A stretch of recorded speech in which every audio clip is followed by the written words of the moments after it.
Hello everybody, welcome back to NEET Made Simple by PEBBLEZ Pedagogy.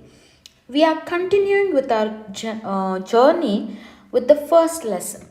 However, I would like to bring up to speed with what all we have discussed. We have started off with chapter 1, the living world. In that, we have dealt with greater detail on what is living. We have discussed all 7 life processes. Now, let us learn that diversity is important in living world, and what kind of diversity do we have in the living world and all those things. Okay, so you might have heard of this terminology called as biodiversity. What do you understand by the term biodiversity?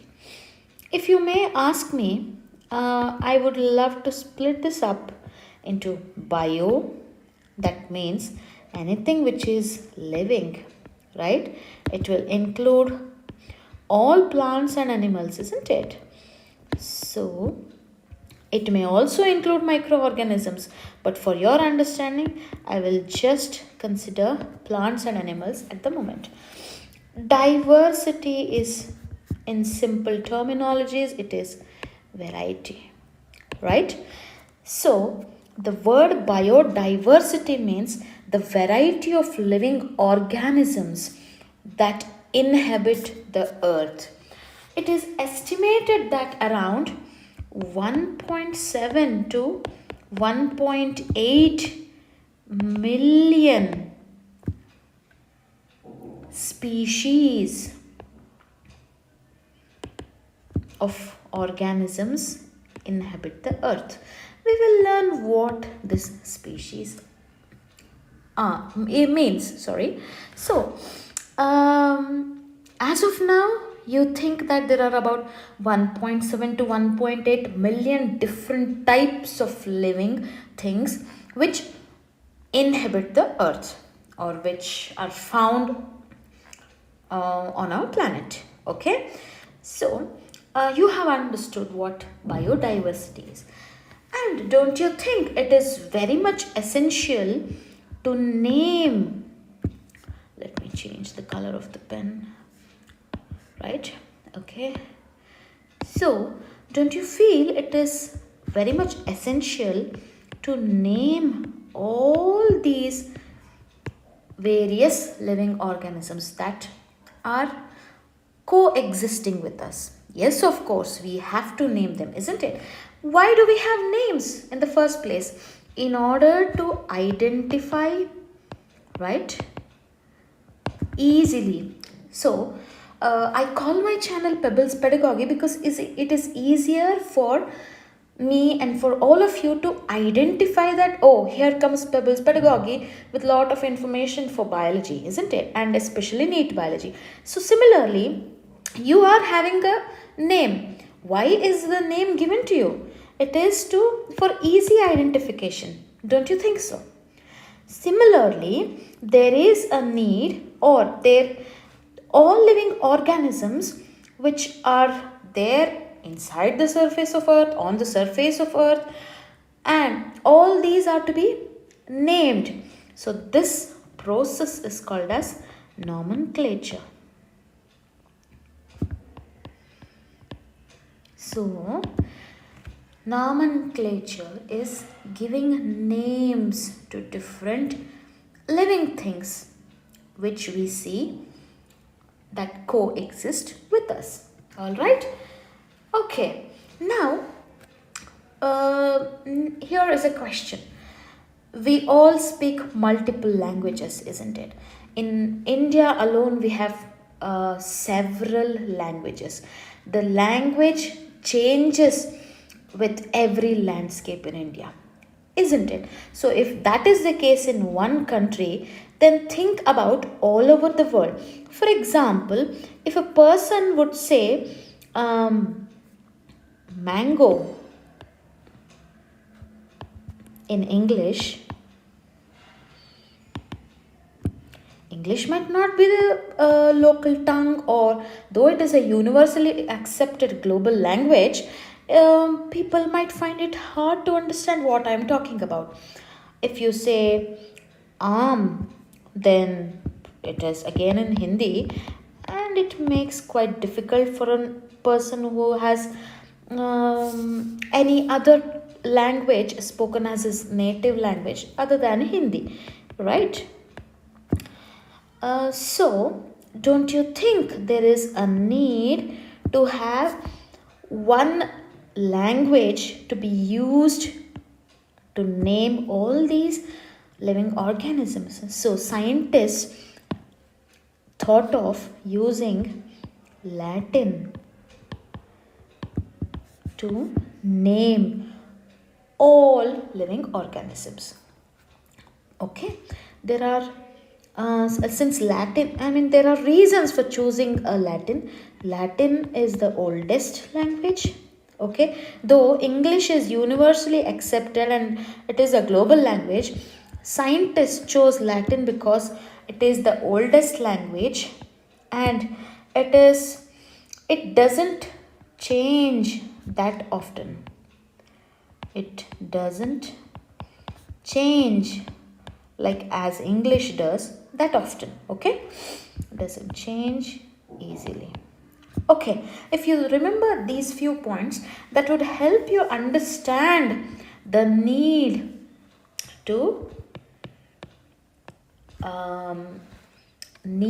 for nomenclature.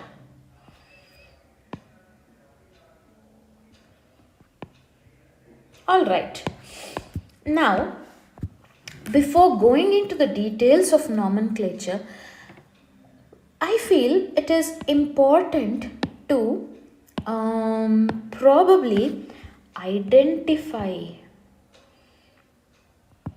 living organisms, isn't it? If I say mango, then you will imagine a fruit, right? Do you think of it as a circle? Obviously not.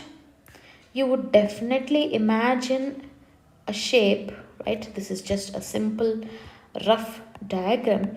You would imagine something like this, which is having orange color. You will think of it to be juicy, right? Obviously, you don't think of a tomato when I say mango. That means what I want to tell you here is you have to identify few characteristic features of this particular living organism that you're talking about here. I'm talking about mango. I'm describing its shape, okay, color. And if I am a taxonomist, if I have learned how to classify plants, then I would probably go ahead and describe how the leaves would look like, what would be the texture of the bark, of the tree bark, right? And how the veins are arranged in the leaf. All this is called as identification. So I would first identify any living thing, be it a plant, animal, microorganism. If I say bacteria, you'll all think of it to be microscopic, right? Which has a single cell and it doesn't have a nucleus, whereas it has a loosely tied up DNA along with a circular DNA called as a plasmid. It might be having tail and all those things, isn't it? Apologies. So you are identifying any living organism with the characteristics it has, the features it has. So before naming any living organism, you will identify it by means of character, and then you will give it a name. Okay, you will name it accordingly based on its characteristic features. Always remember that nomenclature leads to identification, or identification is very much essential if you have to name something, right? So let me go ahead and say that scientists actually felt that there was a need to standardize a name or the names of living organisms such that a particular organism is known by the same name all over the world. Hence, they considered using Latin names, okay? Though English is universally accepted, we did not, or the scientists did not go ahead with using English names because it often changes and it is not the oldest, okay? And Latin was chosen as the language to use when naming any particular living organism. So, a scientific name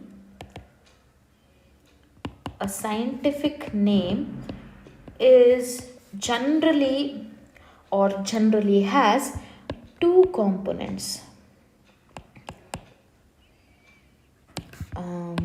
That is, I will rather explain it with the help of example. I'll take the same example of mango. Mango is called as Mangifera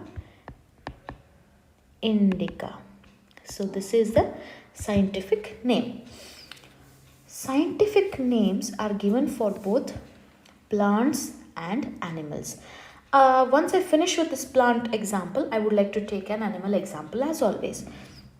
Here, there is this group of scientists. They decided on what language they wanted to name the living organisms with, and also they established or they gave away a few rules, or they gave a few rules that one had to follow in order to name any living organism scientifically. I'll tell you what that means, okay? So, a scientific name generally has two components. The first component, okay, generally is called as the generic name, while the second component of a scientific name is called as specific epithet.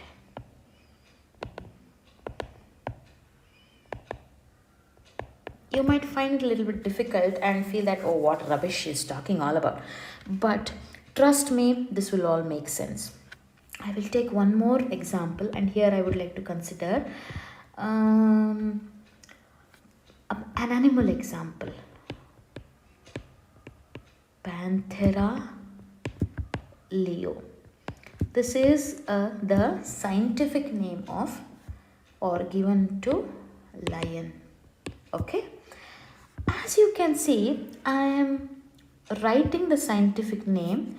I am underlining it separately. I am not underlining it with a single line. I am splitting that underline, right? And I am starting off the first name with the capital, while the second name is in lowercase.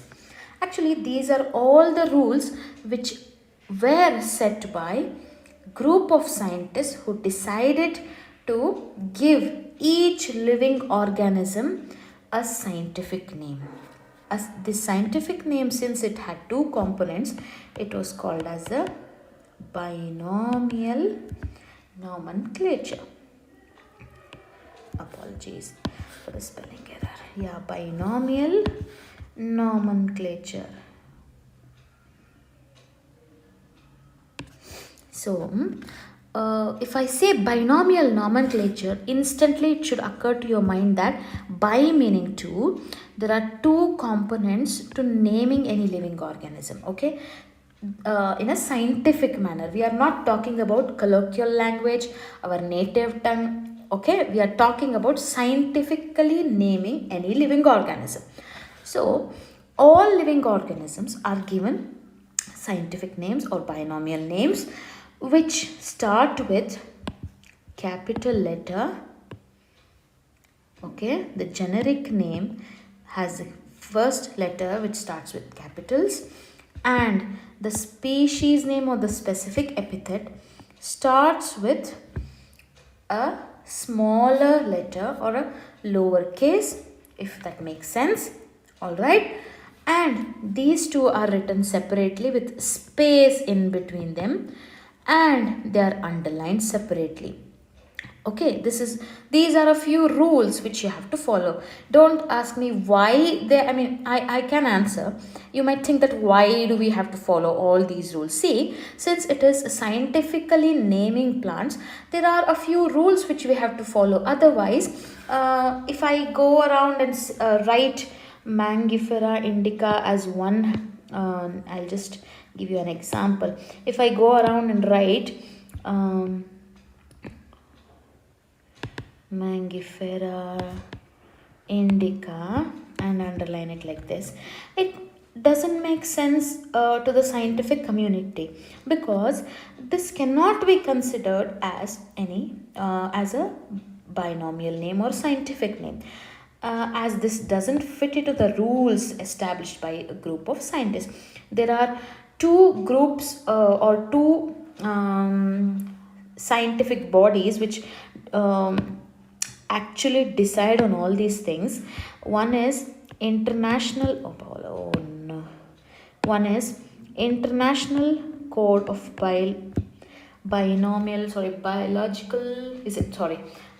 It is International Code for Botanical Nomenclature, which names all plants.